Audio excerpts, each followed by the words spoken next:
Hello, everyone. Uh, this is my new talk, The War Within. I wanted to go into a little bit of my process recently, which has been pretty turbulent, I would say. But at one point during my process recently, I ran into a situation where I could feel the point where my intention met my body. And in this place, whenever you go out to do something new, and I do this often, I do new things all the time, but whenever you set out to do something new for the first time, your intention, what you want to do, your inner awareness, your inner consciousness, where you put that, you want to do something new. Okay. So once you make that an intention in your mind, immediately you meet what I call body resistance. And what your body is at a pretty base level in terms of like genetics and just everything in general, your fascia, your muscles, just everything. It's like a database. It's like a memory, and it keeps track of everything you do. It makes it easier to do the things you normally do, and not so easy to step out of that box or constriction. So for me, this was a huge kind of turning point, because at a certain point I experienced what it was like to meet that body resistance, meet that just resistance that we usually don't have a context to talk about. And for me, it was just very grounded and very visceral when I met this body resistance. So I had an intention to do something new, and I really wanted to do it. But there's immediately all this back response, because, I mean, your body has programs in it from who knows how long ago.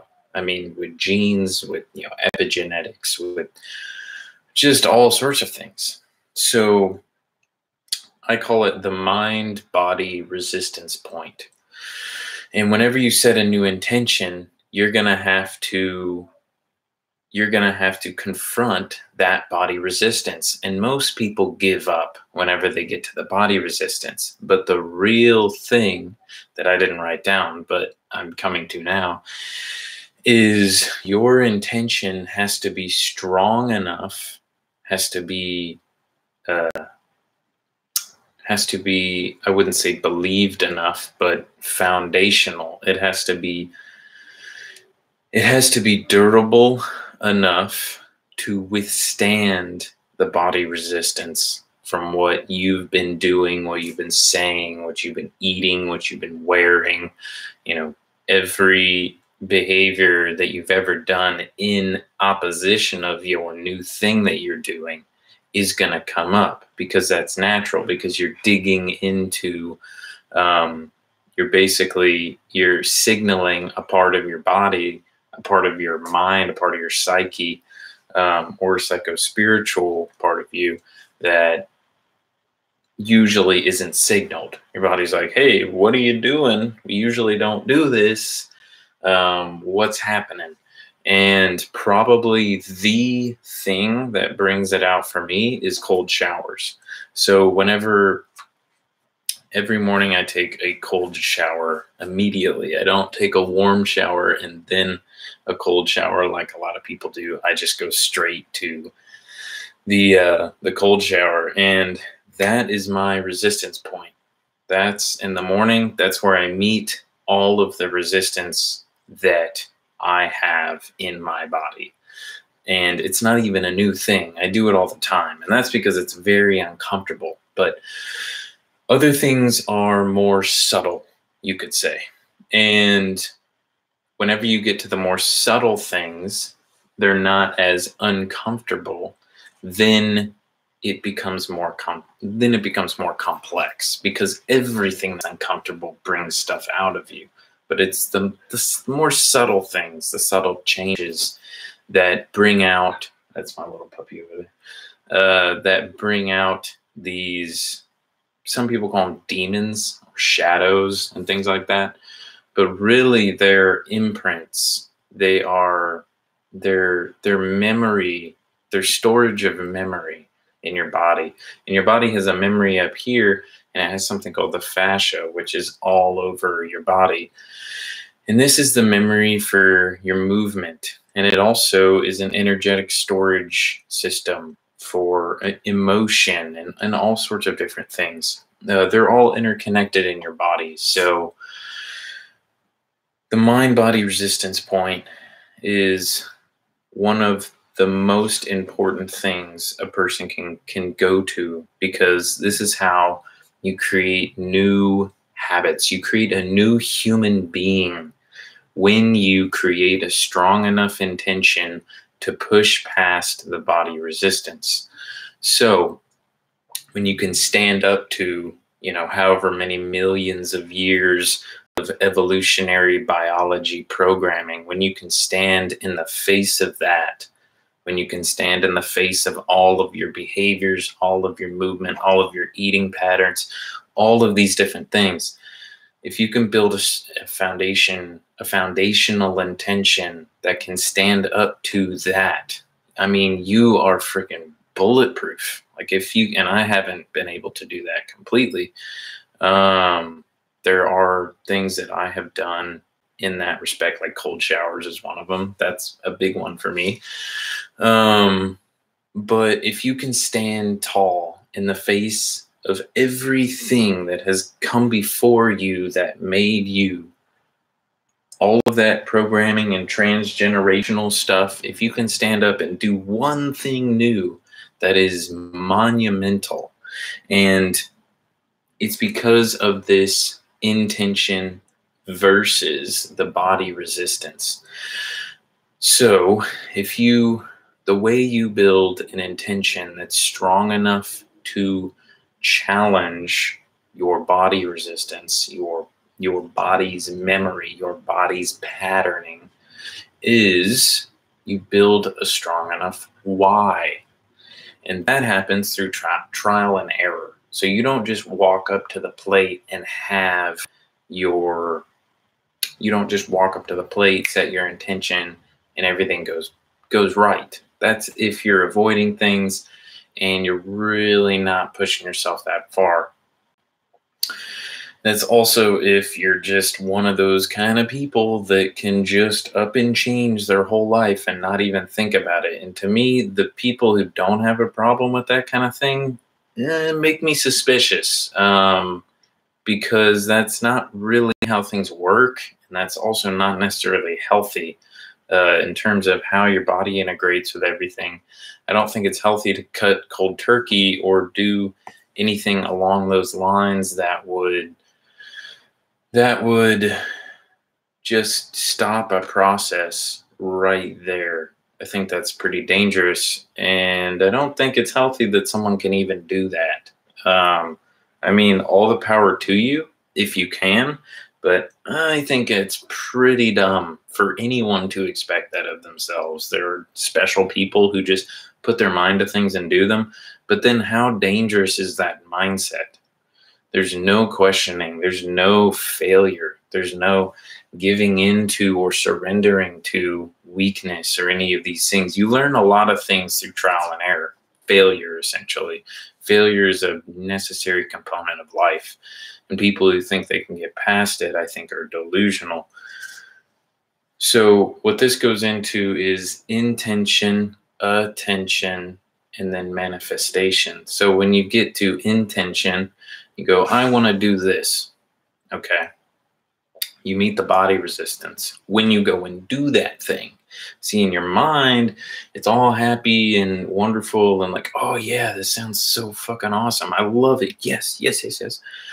And then when you actually go to do the thing, when you're doing it, then you meet the body resistance. When you even before it takes its first step, you meet just all of it, from the time you were born to previous, previous lives, transgenerational stuff. I mean, you will confront everything in that moment. And right there is one of the most important parts. And that's where attention comes into play. Because if your intention is really strong, that's awesome. And you can stand up to, you can hold off the body resistance. Okay. But what your attention does, where you put the attention, where the attention is at, where your consciousness, the tension is at, where that is, that feeds the intention. So if you have a wonderful intention, okay, that stands up to the force of, the tsunami of your body resistance, you still, you can't just leave it at that and then keep doing the same things that you've been doing. There has to be you putting your attention to things, putting your consciousness to things that fuel that intention, because then it feeds your intention, and your intention then becomes manifestation, which is what I go into. So then what you think, okay, first what you think, your intention, your inner consciousness meets that body resistance, and it's a very intimate connection that is really important, because it meets that body resistance. You push back, okay? You push back. You use your attention, where you put your consciousness, what you pay attention to, what you say, what you do, all these things, and you let it fuel your intention. And then after a while, your intention becomes you. It becomes manifest. It becomes manifestation. It becomes reality, literally. But the thing is that you have to fuel your intention with attention, with what you pay attention to, what you say, what you do, how you act, what you stand up for, who you hang out with, what influences you. And that's a huge part of it. Another part of it is the process of owning one's process through these stages. So owning your process, because immediately there are going to be people who think you're weird. Oh, why do you want to do that? Oh, why would you do that? Oh, that's weird. There are going to be people, because people ask questions. There are always going to be people who ask questions to you because it makes them uncomfortable. So a lot of people live their lives in comfortable places. A lot of people live in comfort. And as I say, comfort kills. That is the major killer of the modern world, that causes epidemic, that causes chronic illness, that causes just everything, is comfort, is being comfortable. Too much comfort. You can be comfortable for a little while, but and then how does one's own process, how does one own the process and carry that into manifestation? And that's the thing, is while you're putting your attention everywhere, you have to own that. You have to own what you put your awareness to, because most people don't do that. Most people just go with the flow of whatever is in here that's fueling, that's just past stuff. Everyone is just unconsciously a part of that and just kind of dealing with the day, just kind of like coping with it and being like, okay, this happened. Okay, how can I feel better about, me being me and me not having my dreams and everything that I want? This goes into the manifestation engine. And this is something Kate Holmes brought up to me in our last podcast, has a lot to do with the manifestation engine, is getting what you want and what you say up here into and out here. So getting it into reality. And that's probably one of the biggest points to make, is getting your intention manifest. That's the most important thing. That's what we all want. Yes, it's not all about us, okay? But what people want is to take what they want, their intention, and make it reality. That's what everyone wants. Every single person. That's what they want. They want what they want. So this is the process, because the only reason why people don't get what they want, why people don't do all of the things that they want to do, is because their intention does not align with their attention, which then doesn't align with manifestation. So what they keep manifesting is just stuff that they've already done. And this is it's a prison. It is a trap. It's a loop that just loops on, and you're just trapped inside of your own energies that are just running basically to keep you alive in survival mode. I mean, that's why your body has all these mechanisms, is to keep you safe. That's why you meet body resistance. Your body resistance is there to be like, okay, if you go out and do all these crazy things, you could get hurt. You know, this has been working for a while, so why don't we keep to it? And that, in the modern world, is the equivalent of being enslaved to your energies, enslaved to your body. And what your body is, it's pretty old. Where the programming comes from, where the code comes from, is very old. And a lot of it is there to protect us and is necessary, but we've let it get too far in our comfortable world. In the jungle, it was, in a wilderness situation, it was really easy to discern from danger and not danger. Here it's not. We live in a comfortable place. At least most of us do. We live in a comfortable place. We have a nice, cozy bed at night. And this thing inside of us has grown to an enormous extent because of this. The body resistance I'm talking about wouldn't be so much if we were uncomfortable a lot, or just a good bit of the time doing things we're uncomfortable doing, like I'm doing now, talking to this freaking camera. No one's even around me, and I'm nervous. I'm feeling all of these resistance things in my body. Oh, what do you know? What are you good at? Who the hell is going to listen to you? Who cares? And that's immediately what you have to do. But your intention for things, the reason why I bring my intention to these videos and my channel is because I've experienced what I'm talking about, and it's genuine for me. And I wouldn't put anything out that's not genuine, that I haven't felt or experienced. I might speculate on some things, but that's just my nature. This ultimately is how you create the reality you want, how you create the life that you want, the lifestyle, the how you create the structure for everything. So if you want things, this is how you do it. You align your intention.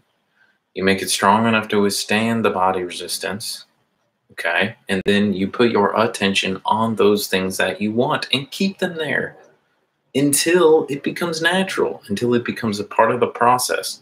And that might take a long time, because a lot of these programs you had have been going on since you were a little child. I mean, since you were born, within the first 5 years of your life, you develop the most in terms of psychologically. So, yeah, I mean, these programs go back to when you were born. So it's going to take a while for you to become completely aligned with what Kate calls the manifestation engine. It's taking me a long time for me. I'm going through my own process. I don't speak from a point of knowing everything. I don't speak from a point of having my shit together either. But whenever you see and experience this thing, which is the engine that manifests reality as it is in our society, in our world, in the way it does with individuals, you got to put it out there. I mean, I don't know if there's anything more important than that.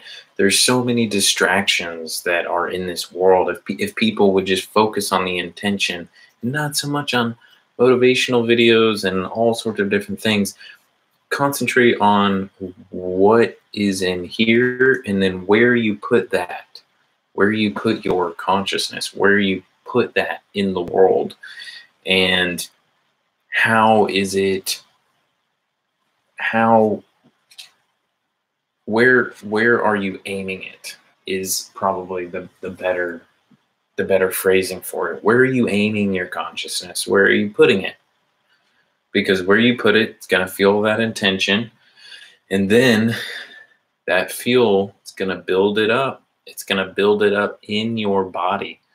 And then brings your manifestation, your reality, your what you want closer and closer and more and more into focus.